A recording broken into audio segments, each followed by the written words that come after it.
Hola. Hola, muy bien. ¿Y tú? What was it about the screen that made you want to just jump in and take hold of this project, bring it to TV? Well, I have been collecting vampire lore since I was a teenager.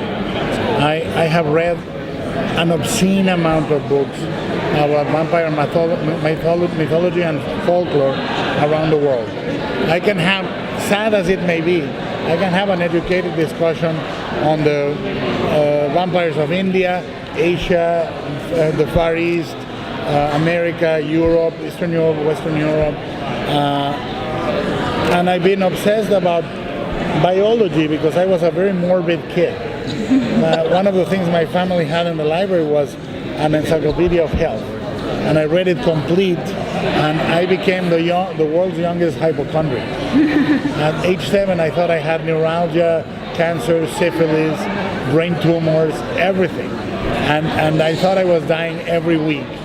And I became very obsessed with human anatomy. And you see it in my movies. Jim Cameron says jokingly, there's not an autopsy I don't like. Every project I have basically has an autopsy. Because I want to see how the monsters look, how they work. And I design my monsters normally from the inside out. And in creating these vampires, some of my notes over the years made it to Kronos, my first movie. Others made it to Blade 2, which I did in America. And most of my notes made it to the novels when I co-wrote them with Chuck Hogan. So it's a veritable obsession with this type of vampires that led me to do the series. What makes these Guillermo Del Toro vampires versus vampires from another? Well, I don't think, the closest relation you can find to these vampires would be Kronos or Blade. It's not like anyone is doing that. They were really birthed in those two movies because they come from the same set of nodes that this came from. And they are really morbidly oriented to biology and mythology in a very minute way. I give things I do a mythology, a cosmology that is very fully realized before we roll cameras. So you're gonna find a lot of attention to morbid detail, or a morbid attention to detail. And I think that's special. The other thing is that I want you to see them and understand very quick that they're not there to take you on a journey of self-discovery or sexual awakening. They're just gonna fucking drain you and kill you. And I wanted to make it very clear on the first scene, the first draining. My rationale is this: when you finish your Diet Coke, what do you do with the can? You crush it, right? So I wanted the guy to be drunk really fast and then crushed and discarded. Fuck you, who you are, I don't care, back, You throw the burger wrapper away. And that's quite unique. I mean, you're not gonna see a six-pack wearing pale, beautiful vampire talking to you about how lonely he is. These are brutal parasitic vampires. Is the virus, is it based on a real life virus, since you said you love...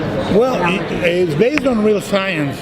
For example, the way the vampire's organism is really streamlined. I don't know how far you get, but they lose their sexual organs, and a new thing forms that is called a cloaca, which is normally pigeons have a cloaca, pigs have a cloaca, lower forms of organisms dispose of urine and feces through the same opening.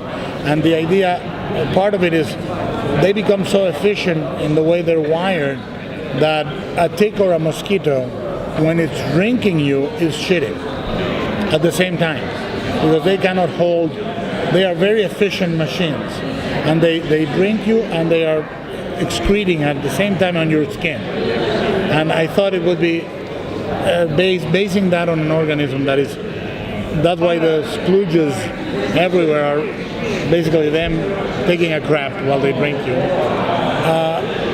In terms of virology, what I discovered, it comes much later in the story, but there is a fascinating thing some viruses do.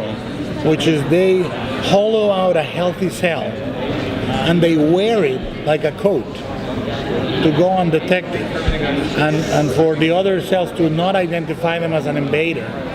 And the virus eventually, when we isolate it in the series, is stuck in these terms. So it's based on that type of epidemic. The vector of contagion is the worms, so the parasitic cycle is pretty accurate. You know, the pseudoscience that goes into it. The blood is white because there are no red cells. There are no red cells because they don't breathe. They don't breathe because their lungs died. Blah blah blah. It's stuff that I had figured out at age 18 when I was working in a real estate office, and I was making my notes.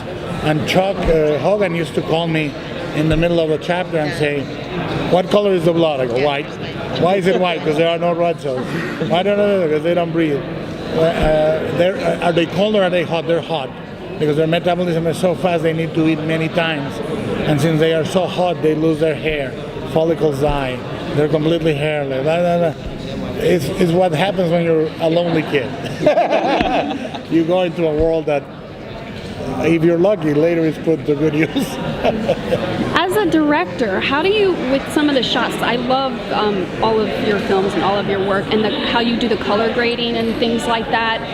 When you're taking it from the page to the screen, how do you as a director choose how to execute your certain shots to show your ideas? Thank you for the question. What I made a point when we divided the workload is I was involved with Carlton on shepherding some of the screenplay arcs and the screenplays over.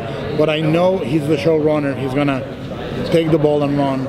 I wanted to lay out the foundations on the designing all the sets, or most of the sets in the series were designed in pre-production, so I could have a uniformity of design. I color-coded the series very carefully. I do the final color correction in all the episodes you see. I shepherd every single VFX in the series on all the chapters, and I shepherd every single makeup effects in the series on all the chapters.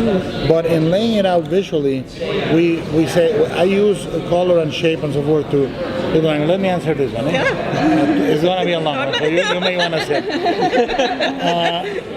The decision is a color is going to tell the story. So what we have is a clash between day and night. So I color code the series entirely in two colors: the daylight color, which is gold, and the night color, which is cyan or blue. You know, and you can watch the opening episode to the last episode, and everything is basically those dominant colors. You can break it into green, brown, blah blah blah. No reds. The only red is the blood, or if it's in the real world, a fire extinguisher, a parked car. I frown upon it and oftentimes take it out in the color correction. But if it happens that a patrol car has a siren on, there will be red. Other than that, no reds. And you can watch most of the series is accurate like that. That creates a what I call as Technicolor monochrome. In the way that it becomes a very solid language. You don't notice it, right, but it gives the series a certain style. Thematically is relevant, and then I make sure that every set expresses the character. We design Palmer's habitat with very straight lines, very stark, no furniture, very hollow for this billionaire, you know, really sort of vapidly luxurious. Cetrakian is the opposite, the accumulation of a lot of stuff, trinkets, photographs, weapons, blah, blah, blah. So it's as rich and baroque as his inner life. And so on and so forth. There's a chapter in 6, you're going to see a great room called the Killing Room. I won't tell you more about it, but it's the opening, so you will recognize it, and so on and so forth. And you try to bring the language into telling part of the story. The other thing we try to do is to make it cinematic and expansive, bringing an intelligence in the way we design the effects so it can feel like a big movie. Right. The camera work is gliding and beautiful as much as we can. Each director brings his or her style. Right. But we try to bring a scope to the series that feels like a big fun movie, and ultimately you hope it sticks. You know? Right. That's awesome. Thank you so much. Thank you. Awesome. Okay. Just interviewed.